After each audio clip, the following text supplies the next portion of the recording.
Hi, everyone. I hope everyone's doing well today. Welcome to my third webinar series for the year, part 3 of the construction webinar series, live here from LOIS Law Firm. My name is Tashia Rasul. I'm a partner here at LOIS Law Firm. I head up the construction defense team here, the team that practices only defense of workers' compensation claims arising out of construction claims in New York City.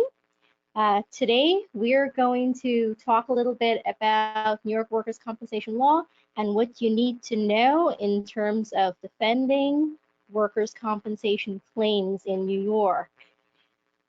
Just a reminder, this is a live presentation. Ask questions, I will answer them in the end. Today, we're going to talk about, actually, before I get into it, I would like to say my producer had told me that my slides are a little bit boring, so I've spruced them up this week. So feel free to tell me how great they are in the comments. So we're going to talk about the timeline of a workers' compensation claim, how a workers' compensation claim impacts a general liability claim, workers' compensation milestones that we should be aware of. Again, it's a live webinar. I will be answering questions in the end. Type your questions into the box that looks just like this. And let's start. See, there you go. Told something was going to happen. All right. So I'm going to try not to replicate our regular New York workers' compensation webinars where we go into details about everything you need to know of workers' comp. One, because I want you to still attend those webinars, and two, I'll be talking forever and you'll probably just sign off on me. So I'm going to go through the main things that we need to know, especially when it comes to construction claims. So let's talk about the timelines. The timelines are very, very, very important. And the reason why is because everything starts the moment an accident occurs, or the moment an accident is alleged to have occurred. So first, for accepted claims, we once a claim is accepted, or once a claim has been either by an accident or the claimant alleging that there was an accident, there is an initial investigation to confirm loss. Generally, the investigation is quick and brief. A medical comes in, there's someone in the job site who said they saw something happen, and a decision is made to accept the claim in many situations. Then after the claim is accepted, the carrier, the employer and carrier have to make a decision. The filings have to be made with the board. And this is typically based on the 1810 rule, which is 18 days from the date of disability or 10 days from the date that the employer knew of the disability. The determination must be made within this time frame, and the proper documents must be filed through the e-filing procedures, or the board will issue penalties. After the claim is accepted, there's medical and lost time benefits. If the claimant lost only a few days from work, it might be a no loss time claim if it's under 7 days, and it's just a medical only claim where the claimant's going to get only medical benefits. In practically every construction claim that we've seen, the claimant gets medical and indemnity benefits because there's always lost time, because there's always allegedly significant injury. Then after the benefits start, before you know it, additional body parts are being claimed. And before you know it, the claimant's undergoing surgeries, whether it's for something related to the accident or something they're alleging related to the accident, but whereas it's something pre-existing. And then there are consequential injuries, and then we're off to the races with this claim. It happens so quickly. So many things can happen within the first 3 months of a claim that could be detrimental to the general liability claim. So the alternative would be to deny the claim. The same rule applies, the 1810 rule. A decision must be made within this time period, or 25 days from the notice of indexing, also known as the EC84. The denial is made by filing a FOIA 4 or a STROIA 4. Then the claimant submit medicals. You can get a pre-hearing conference in as little as 30 days after the claimant submits medicals. And the trial is occurring in 30 days after the pre-hearing conference. So it's going by really, really, really quickly. A trial can come to conclusion. It's usually within one hearing, and a decision's usually made at the hearing. Sometimes judges issue a reserved decision. Sometimes if we're out of time and have many witnesses, or if an IME cannot be obtained within a time frame and the judge allows an extension of time, then it would be maybe 2 hearings, but generally within 60 to 90 days, a decision on a trial is made. So why is it so important that we follow these timelines and we know about these timelines? I'll get into that in a second, but let's talk about some milestones. Now, I'm really breezing through like the acceptance and denial of the claims here because I want to get to the milestones and I want to get to the impact of the workers' compensation claim on the general liability claim. So the milestones in a workers' compensation claim that we should always take note of, and if there's a general liability counsel assigned, we should always be in touch with them regarding those milestones. So it starts from the very first day that the accident occurs, or the very first day that the claimant alleges or files something saying that an accident occurred. So the decision to accept or deny the case. In many of the cases that we see when an accident occurs or is being alleged that it has occurred, our clients, especially with the OSIPs and the CSIPs, they would usually assign the claim to a general liability counsel and have them go out and do what is called a cloaked investigation.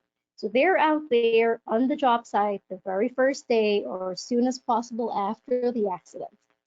What we recommend is that the workers' compensation adjuster or the carrier work hand in hand with the general liability adjuster and the attorney in order to determine whether to accept or deny a case. And the reason is the investigation, the cloaked investigation, the on-site investigation that occurs is very, very detailed and can provide you with a lot more information that you would have just from like a medical or an employee C3 or even the C2.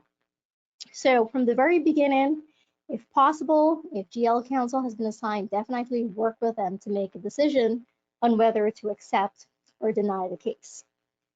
If you're speaking with witnesses, this is something that should also be discussed with general liability counsel because from their investigation, they would have a list of witnesses that their investigators spoke with, and we know exactly what they need to say. We can work with them for them to obtain information that we would need in the workers' compensation claim. So it's very, very important to speak with witnesses. Now, just a reminder before I get through the rest of it. If there's no general liability counsel assigned, I think we should treat the workers' compensation claim like a general liability claim, especially when it arises out of a construction accident, because I think there's like a 95, maybe a 98% chance that there's going to be a general liability claim. And then, as I'm sure you've heard before, I've mentioned in previous webinars, the workers' compensation claim drives the general liability claim. All right, so another milestone would be a trial. A trial is very, very important, of course, because if we lose a trial, the claim gets established. I will also note that in workers' compensation, trials are also used to refer to pretty much any hearing where the claimant's testimony is being taken, whether it's on additional body parts, labor mark attachment, mechanism of injury, permanency. We call all of those trials. IMEs. IMEs are very important in the claim. They can make or break a claim. Good IME doctors can help us. Bad IME doctors can really hurt us. I still think it's very important to communicate when we're getting an IME with GL counsel. Depositions are also very important because they're sworn testimony. They can be used in both the workers' compensation and general liability claim. When additional body parts are being alleged or included, or even better, disallowed in the workers' compensation claim, this is information that should be shared with general liability counsel because it can really affect their exposure on their end. Any surgeries can also affect exposure, both in the workers' comp and general liability side. We should be sharing those with them. Reduction or suspension of payments also has an impact because that would influence, any potential settlement or the value of the claim that's being alleged in the general liability side. Labor market attachment, if we prevail, benefits are suspended. Good news for both workers' comp and general liability. If the claimant has returned to work, same thing, benefits are suspended. The value of this claim should significantly decrease as a result of that. Permanency, any permanency findings, or if it's going to trial in permanency, I think it's important to be sharing this with general liability counsel also, especially when the claimant's PDF-1 form comes in showing, the things that he could actually do or claiming that he cannot do.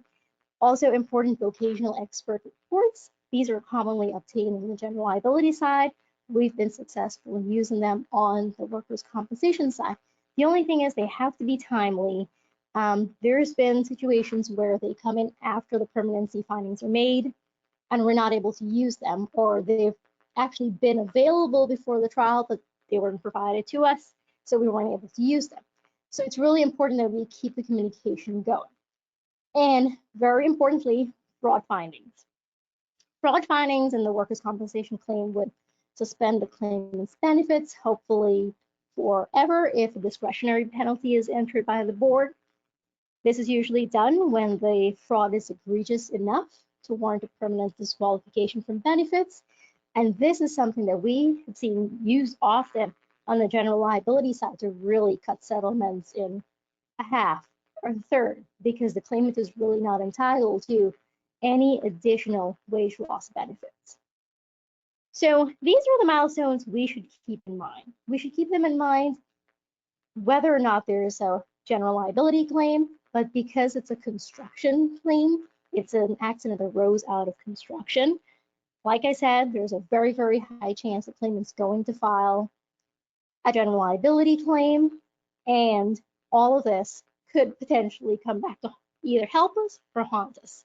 And I would like to see they help us as opposed to haunt us. So, like I said, it's really best to treat every workers' compensation claim arising out of a construction accident like a general liability claim. All right, so let's talk a little bit about the case. And this really hones in the reason why these milestones are so important. Workers' compensation claims, like I mentioned, they can go from date of accident to the end of trial within 90 days. Within 6 months, we've had 2 surgeries, 3 additional body parts, and the consequential psych that starts almost immediately in a lot of situations. On the flip side, the general liability claims, there's a statute of limitations of 3 years for them. 3 years. Even for public entities, a notice of claim must be filed within 90 days. A lot of times the claimants wait until close to the 90 days to file the notice of claim. The workers' compensation claim is already progressing. Things are already happening. We already had a trial. We already had witnesses. Maybe an IME, depositions, the claimant has testified, and nothing's been happening on the other end. So, and then permanency can be reached in about 2 years. The case can technically be closed before the general liability claim is even filed. This is how crazy it is, and this is why we need to really, really pay attention to the workers' compensation claim.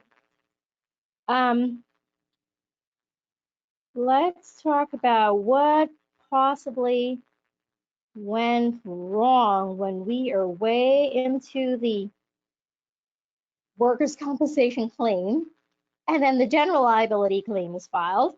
Sorry, I paused there a little to make sure my animation came in properly. All right, so we are 1.5 years into the workers' compensation claim. We denied the claim. We lost the trial. The claimant had 2 surgeries.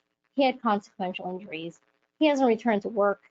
He hasn't been found to, labor market attachment hasn't been raised because we keep on saying, all right, our IME is finding a marked disability. There's no point in litigating. We'll just stipulates an ongoing rate.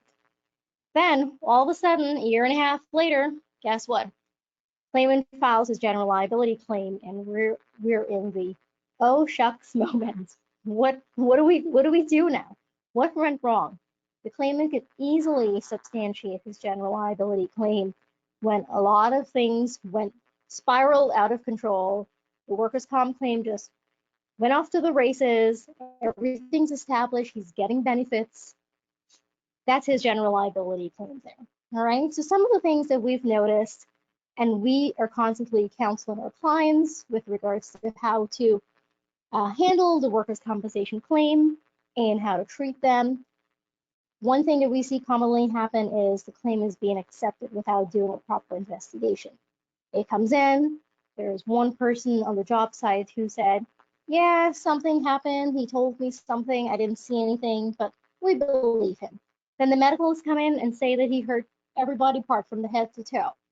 All right, seems legit. We kind of have some sort of matching stories here between this witness and the medicals. We're just going to accept the claim for all of the body parts.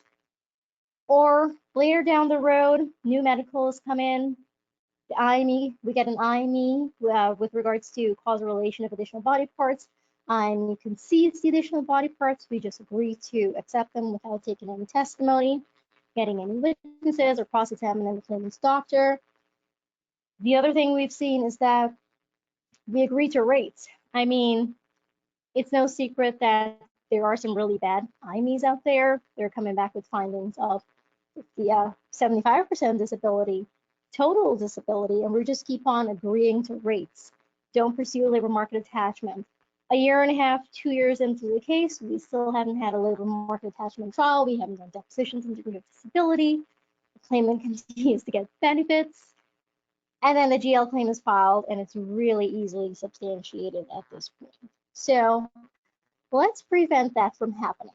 You know, one of the things that I focus on a lot when I am speaking with my clients and handling my cases is to try to diminish or reduce exposure from the very beginning. Cut out the body parts. Get this guy to go back to work. That's surveillance, fraud finding. Try to get the best IMEs out there. Get all of it teed up so that when, not if, when he files a general liability claim, at least we can say we have a pretty solid workers' compensation claim, at least from our perspective, that we can use elements of it to defend against high exposure in the general liability claim. Of course, we wouldn't be able to, be so helpful in things like general 240 strict liability. That's something that, is either going to exist or not exist, but we can certainly help with the ultimate exposure of the general liability claim.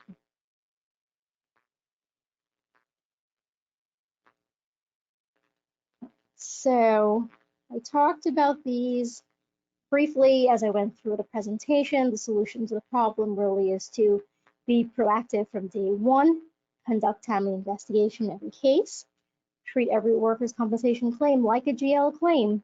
I mean, we have to be very detailed with our investigation, question everything, bring in witnesses, take the claimant's testimony, take doctor's testimony as much as we need to. Report milestones and developments to General Liability Defense Counsel, create joint defense strategies. I wanted to talk a little bit about Workers' Compensation Law, Section 21A.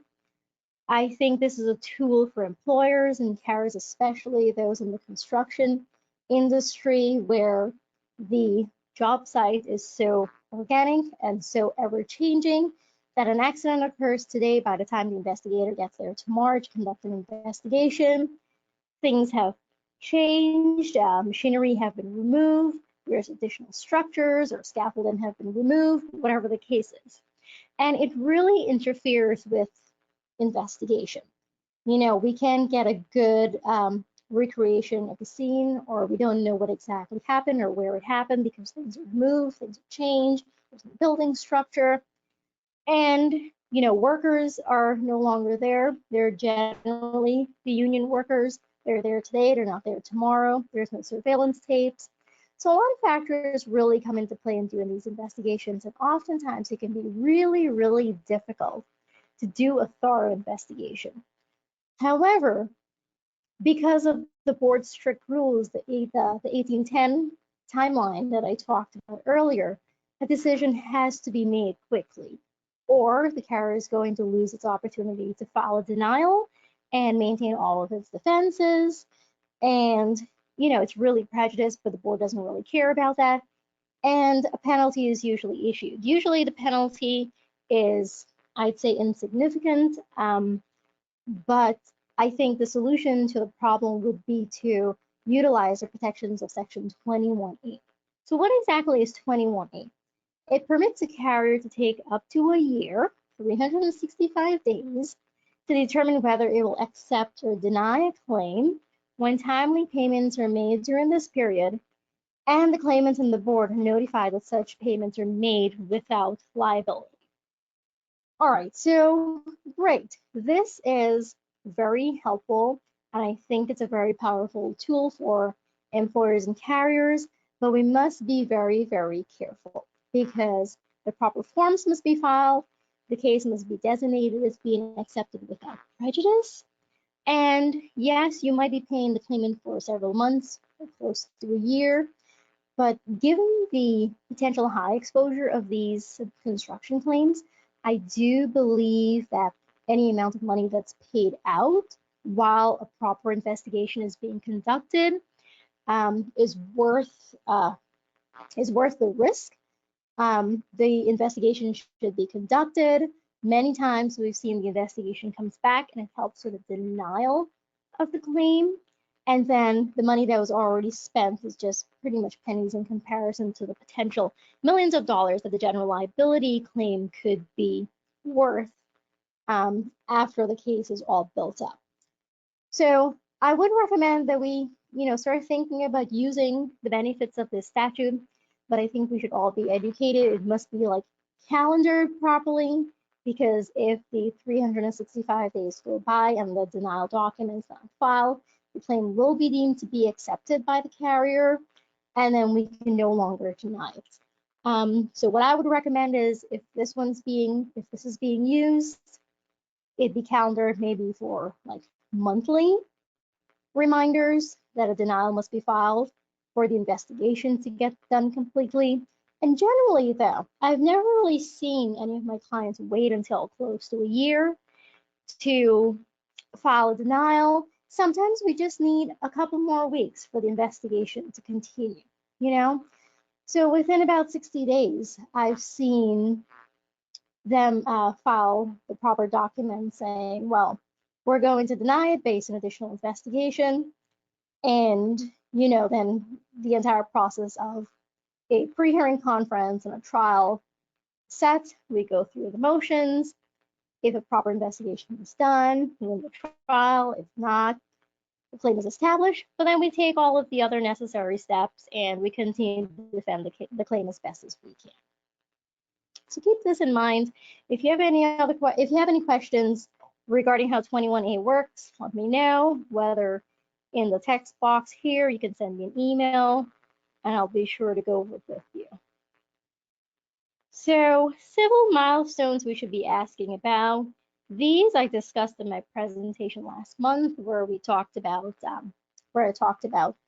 the basics of the general liability claims. The same way we were thinking about the milestones in the workers' compensation claim, we should be asking our general liability adjusters and attorneys, what's going on in your claim? Like, this is a list of things you need to be telling us about. The statute of limitations, this is something we can calculate ourselves. We should always have it marked. The public entity notice, within 90 days, a notice of claim must be filed against a public entity.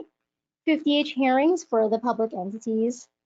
Anytime a complaint answer bill of particulars is filed. These are usually helpful because we can see what exactly they're claiming. It helps us also because we can anticipate what's going to be claimed in the workers' compensation claim if it hasn't been claimed already. So if he's claiming 10 body parts in his bill of particulars, but only 5 are established, we know the other 5 are coming in the workers' compensation claim because that's how he is going to support his general liability claim. So it's really important for us to have these documents. Depositions. So a word on the depositions and the 50H hearings. These are sworn statements. We have successfully used these in the workers' compensation claim to find out the claimants of fraud.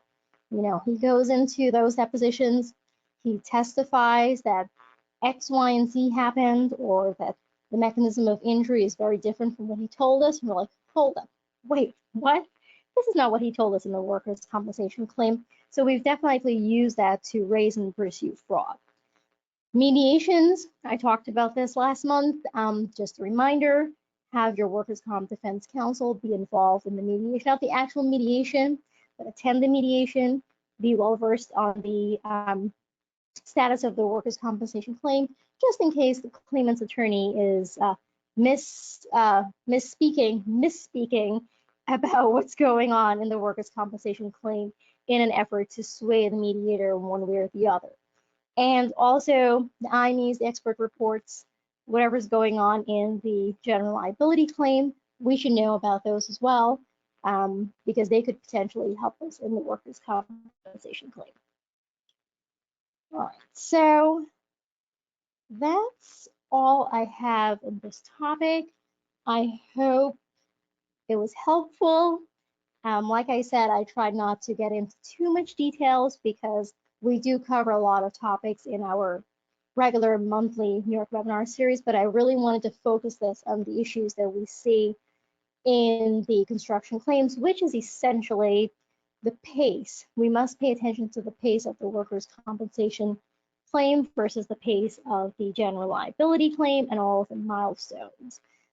These don't really impact the regular workers' compensation claim. That's why I'm stressing about it so much. So that concludes the end of this webinar. Next month, April 6th, I will be talking about risk reduction transfer schemes. This is golden to us because we can get lien back, we can, get recovery from another like third party if there's a motor vehicle or something involved. So we'll talk about that. I think it will be very interesting for us to know if there's different ways we can at least get some of that money back.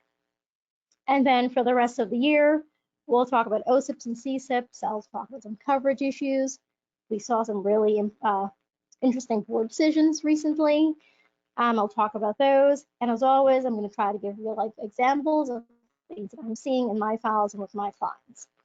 Now, before I get into questions, I also wanted to announce that this month, March 18th to the 20th, I will be at the CLN annual conference in Dallas. I'm actually speaking at the conference.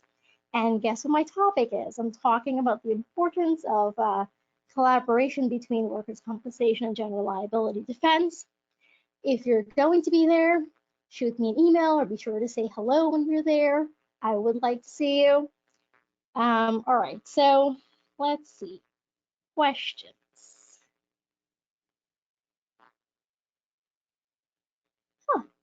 I don't have any questions. Did I do such a good job or was it so boring? Anyway, if you can think of any questions later, whether it's a general workers' compensation question, something construction related, or if you want to hear more about the protections of 21A, you can send me an email. Also, just a reminder, this year we launched our construction handbook authored by yours truly. If you'd like a copy, I can send you a hard copy. I can also send you a PDF copy. So just let me know. All right, once again, thank you for joining me. And I hope you all learned something here today. I'll see you in about a month. Thank you.